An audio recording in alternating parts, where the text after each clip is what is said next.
ये तीसरी बीमारी है, वो बीमारी है हमारी आत्मा की। अब यहां पर दवा नहीं है। Hallelujah, hallelujah, hallelujah. क्योंकि शरीर नहीं है, ये शरीर से जुड़ा नहीं है, ये आत्मा से। इसकी चंगाई केवल ईश्वर कर सकता है। और दुआ के माध्यम से हो सकता है, क्षमा के माध्यम से हो सकता है। इसके बहुत सारे साधन हैं, उन साधनों को हमें अपनाना पड़ेगा और इन साधनों से द्वारा हमें चंगाई प्राप्त करनी पड़ेगी। Hallelujah, hallelujah. यीशु की स्तुति हो, यीशु को धन्यवाद। Hallelujah, hallelujah, hallelujah. यीशु की स्तुति हो, यीशु को धन्यवाद।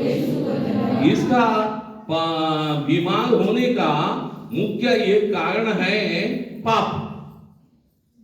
मुख्य कारण है पाप। यदि पाप हो जाएंगे तो कौन सी दवाई दे दोगे? कौन सा डॉक्टर दवाई देगा?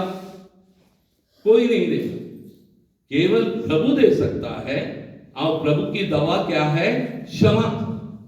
इसलिए अर्धांग रोगी को जब प्रभु ने लाया प्रभु के पास, उसकी असली में शारीरिक बीमारी नहीं थी, आत्मिक बीमारी थी। अब इसके प्रभु ने कहा तुम्हारे पाप क्षमा हो गए। और कभी कभी जो है हमारी आत्मिक बीमारी के कारण शरीर भी बीमार हो जाता, और जो है उसके पाप क्षमा हो गए हैं, वो बड़ा चंगा हो। Hallelujah, hallelujah. अब इसका एक ही साधन है क्षमा। क्षमा क्या है? एक तो क्षमा मांगना, दूसरा क्षमा देना। हालेलुया। हमने गलती की है तो क्या करना है? प्रभु से क्षमा मांगना। यदि किसी ने दूसरे ने गलती की है, हमें ठेस पहुंचा है, उसको क्षमा देना। Hallelujah, hallelujah. यीशु की स्तुति हो, यीशु को धन्यवाद। Hallelujah, hallelujah. और क्षमा मांगने में भी दो बातें हैं। क्षमा मांगने में भी दो बातें हैं। एक तो हम लोग जो है क्षमा किसके लिए मांगते हैं? जो बातें याद है। कुछ बातें याद नहीं है, क्योंकि हमारे दिमाग में, हम लोगों के पास दो दिमाग है। Hallelujah, hallelujah, hallelujah. ये दो दिमाग क्या है? एक दिमाग को कहते हैं कि कॉन्शियस, यानी चेतना वाला दिमाग, मानी याद रखने वाला, याद है। Hallelujah, hallelujah, hallelujah. अब इसमें कुछ बातें हैं याद नहीं है, भूल गए हैं। और हमने गलती की है या किसी ने मुझे चोट पहुंचाया है, पर हम भूल गए। Hallelujah, hallelujah. यीशु की स्तुति हो, यीशु को धन्यवाद। इसको क्या कहते हैं? जो भूल गए हैं उनको हम लोग कहते हैं आंतरिक चंगाई। हालेलुया। जो हम जानते हैं उनकी क्षमा कैसे मिलेगा? हाँ, पाप स्वीकार के द्वारा। जो हम लोग जानते हैं उनकी क्षमा मिलेगी कि पाप स्वीकार के द्वारा। हम लोग सभी पाप स्वीकार में जाते हैं। Hallelujah, hallelujah. यीशु की स्तुति हो, यीशु को धन्यवाद। Hallelujah, hallelujah.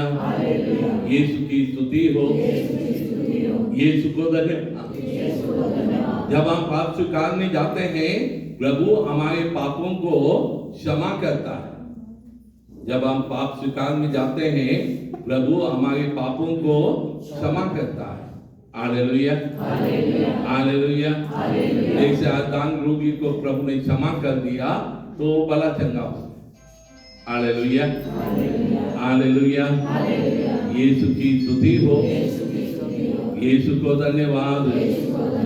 हालेलुया। तो मेरे प्रिय भाइयों बहनों, जो हमें याद नहीं है उसका क्या करें? भी याद है उसको हम पाप स्वीकार कर सकते हैं। जिसको याद नहीं है उसको क्या है? उसका एक साधन है चंगाई पाने का, उसका साधन है, हम लोग कहते हैं आंतरिक चंगाई। Hallelujah, hallelujah. तो इसलिए मुख्य रीति से आज कल और परसों हम लोग आंतरिक चंगाई के बारे में बात करें। कैसी हमारी आंतरिक चंगाई होगी? उदाहरण के लिए कि पाप स्वीकार का संस्कार ऐसे है, खेत में घास है, हम लोगों ने जाके दराती से घास काट दिया तो घास क्या हो गया है? खत्म हो गया। पर उसकी जड़ें खत्म नहीं हुई हैं, उसके जड़ें अंदर ही हैं। तो क्या होगा? कुछ दिनों के बाद दोबारा आएगा। तो हम लोगों को क्या करना है? जड़ से उखाड़ के निकालना है। इसलिए निराई करने वाले जो है कि दराती से काट के नहीं निकालते हैं, बल्कि जड़ से उखाड़ के निकालते हैं।